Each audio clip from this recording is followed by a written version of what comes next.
Alaska cruises are truly some of the most popular and most beautiful cruises that you can ever take. And there are some things, though, that people don't realize before they go. And often the things that you don't know before you go can really impact your experience. So today I want to share a few things with you that I think are the things people don't realize.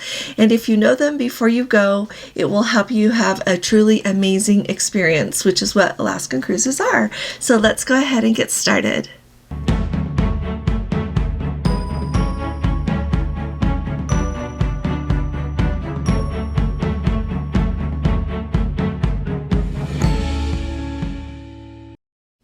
Hi there, this is Allison with Let's Go Travel Tips. So welcome to everyone who is new. We're really delighted to have you with us, and thank you for, it's lovely to see you again, those of you that have been here before, and we're grateful to have you with us. So I want to start telling you some of the things that really stand out to me that I certainly did not know before I went on my very first cruise to Alaska. And one thing is it's not going to be cold all the time. Our very first Alaskan cruise that we went on happened to be in July, and we have been 7 times now during various months. I've not done September yet, so I need to do that. We'll do that next year. But one of the things that I thought was that it's always cold, but it's not. Sometimes it is quite chilly, but sometimes you can have really warm days, and you can have those really warm days in any month up there. I've been there in May before where I've just worn a short sleeve top and been really, really warm. Same with other months and other trips. We've had days that we've had to really bundle up. So know that it's not always freezing cold there. And that leads me to the next point of layers are much more important than just taking one layer and a warm coat. If you take layers, then you are going to have the option to add on whatever you need or take off the layer if you need to be comfortable. So let me explain how that works really quick. So you first off put on a short sleeve shirt. Whatever that looks like to you, can be a t-shirt, whatever is comfortable because you're on vacation. Then you're going to put on maybe a long sleeve shirt over that, or a sweatshirt, or like a fleece jacket, whatever it is, something that you can layer that makes you feel a little bit warmer. Over that, you're going to want to have a weatherproof layer. So I'm talking about something like a windbreaker or a lightweight jacket that is waterproof. Alaska, it rains a lot there. And so you want to have a waterproof jacket on because if it's going to rain, you want to be able to have that jacket on, put up your hood. It needs to have a hood, and carry on. I'll talk to you a little bit more about an umbrella in just a minute, but you want to have the layers that work. And then I always take a puffer jacket with me to put on over that if it's chillier than I expect during the daytime. And always as you're moving through the water, whether you're out on the ship in the evening or if it's not sunny out, that really impacts how warm it feels on the ship as you're going through the water on the open decks. You're going to want that warmer layer, and I always do. I'm always glad that I brought it. If you haven't subscribed to our channel, just click on that subscribe button, and if you appreciate the information I share, please give this video a thumbs up. So next up, remember that the weather changes quickly. There's a lot of places in the world where the weather changes quickly, but in Alaska it can change super fast. You can get up and be ready to go on an excursion, and it can be pouring down rain, and you think, you know what, I'm just going to wear my warm clothes today. I'm not going to worry about that under layer, the short sleeve shirt, and away you go. Pretty soon the sun is out and it's really warm, and vice versa. It can be a beautiful sunny day and you don't think you need that umbrella or that jacket, and you need it. So keep that in mind. Now, a quick word about umbrellas. Some places that you go in Alaska, an umbrella is really handy to use. When you're in a really tight group though, or if it's just misting, it mists a lot. I don't know if you know, but Juneau is actually in a rainforest. So it can be misting so that you don't need a full umbrella. So that is why you're going to want that weatherproof layer that has the hood. And then you can also tuck in your umbrella for when it's a real downpour, and you can use your umbrella without bothering anybody else. So that's your umbrella note for going to Alaska.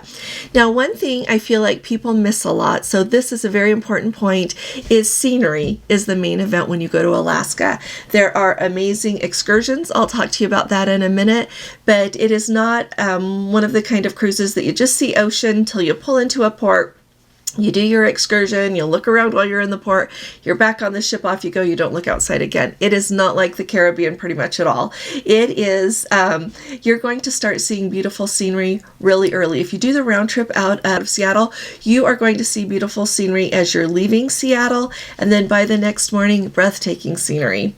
And so you want to keep an eye on what's going on outside, and you do want to pack the things that you need to pack so that you're warm outside. And I've got a packing video already. I'm going to do an updated one to help a little bit more, but make sure that you pack what you need and pay attention to what's going on outside. Can't tell you how many times there has been breathtaking scenery outside in Alaska, and everybody is inside doing whatever they want to do on board the ship, or and they're missing what's going on. So don't miss the main event of Alaska. The next thing is make sure that you bring your camera or your iPhone, whatever you like to take pictures on. If you can bring a pair of binoculars, bring binoculars.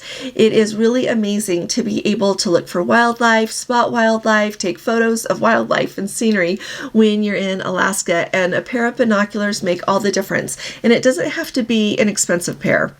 So just go prepared and be excited to look for wildlife. There are different kinds of wildlife at different times. Sometimes during the season you're likely to see more wildlife, but I have never been to Alaska that I have not seen a whale.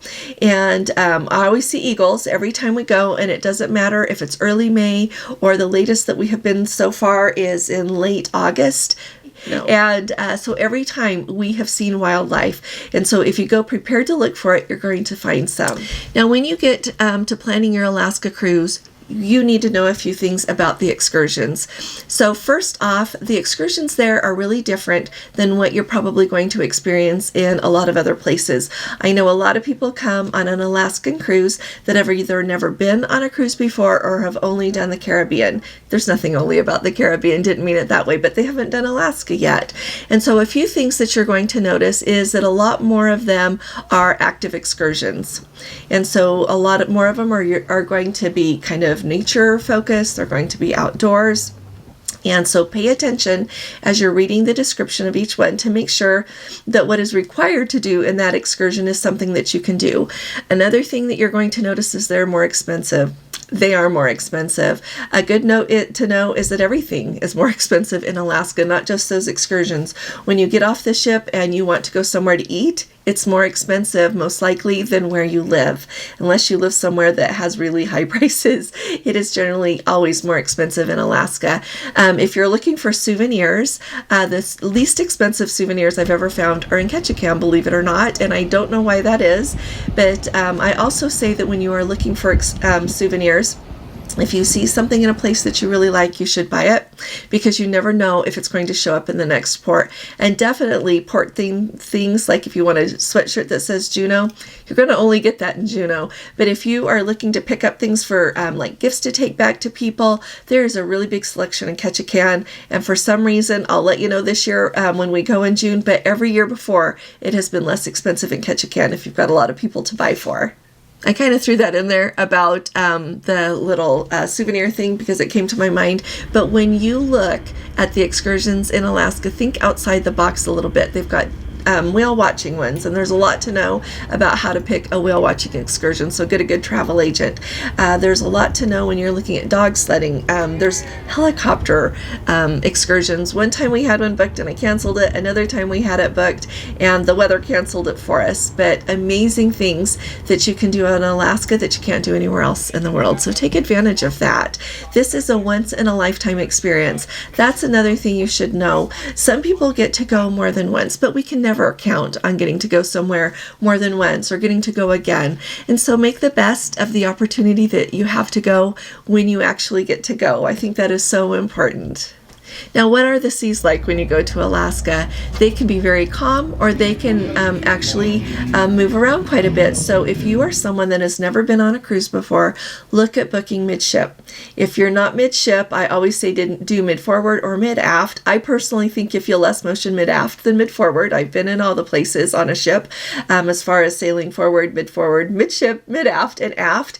But pay attention to where you book your cabin if you've never been on a cruise before. Always always pack some seasickness medicine. We've been on so many cruises, never gotten seasick, but the sailor's warning goes that if you've not been seasick yet, you've just not had the right circumstances. And so make sure that you pay attention to where you are, but sometimes the seas in Alaska are very smooth. Otherwise, sometimes they can be quite rough. This is more, going to Alaska is more of a relaxed, more of, I always think that it's fills up my soul to go to Alaska because there is such beautiful scenery. You get to see the wildlife, and it is an extraordinary experience to get to go and see everything that is part of Alaska there. I think that's why people go to Alaska again and again and again, is because it is truly spectacular. And you can go one year and see things and go the next year and they can be different. It's very interesting to watch how landscapes change, how glaciers change. Some glaciers will advance over the years, some will recede over the years, and it's just really special to get to be there at different times and see different things. So just know that this is truly more of a relaxed cruise. You're going to want to take time to have time to sit out on your balcony or sit out on the open decks so that you can soak it up and take it all in. It's really extraordinary. Another note for you is, along with being a relaxed cruise as far as kind of the feel on board, it is also a lot more relaxed with what people wear. You are going to notice that people are going to wear their outdoor wear sometimes to dinner in the main dining room. You're going to see it in the buffet. You're going to see it all over the ship a lot, because even in the evenings, depending on where you're sailing, there's going to be beautiful scenery that you're going to want to pop outside for. The naturalists on board are excellent, so pay attention to the naturalists. When they are outside on the open decks, they always do lectures, but then they also have times that they're out on the open decks to help people spot wildlife, be out there, because they not only share a lot of information, but they are a remarkable resource to help you see all the wildlife and everything. So know that you don't have to dress up a lot, and just go be ready to immerse yourself in the whole experience that the ship provides as far as that naturalist, all the special experiences they've got, and what's going on outside. Let me know what questions you have below, and I want to hear from you. I want to know if you've been to Alaska. Do you want to go to Alaska? And share some of your tips below. I'm going to do another video to share more, because I want people to go to Alaska prepared for what they're going to see, although you can never really be prepared for how beautiful it is. But I want you to be prepared to have the very best cruise and to have a wonderful time. So thanks so much for joining me today, and I'll be talking to you all again really soon. You all take really good care. God bless you. Love you. Bye-bye.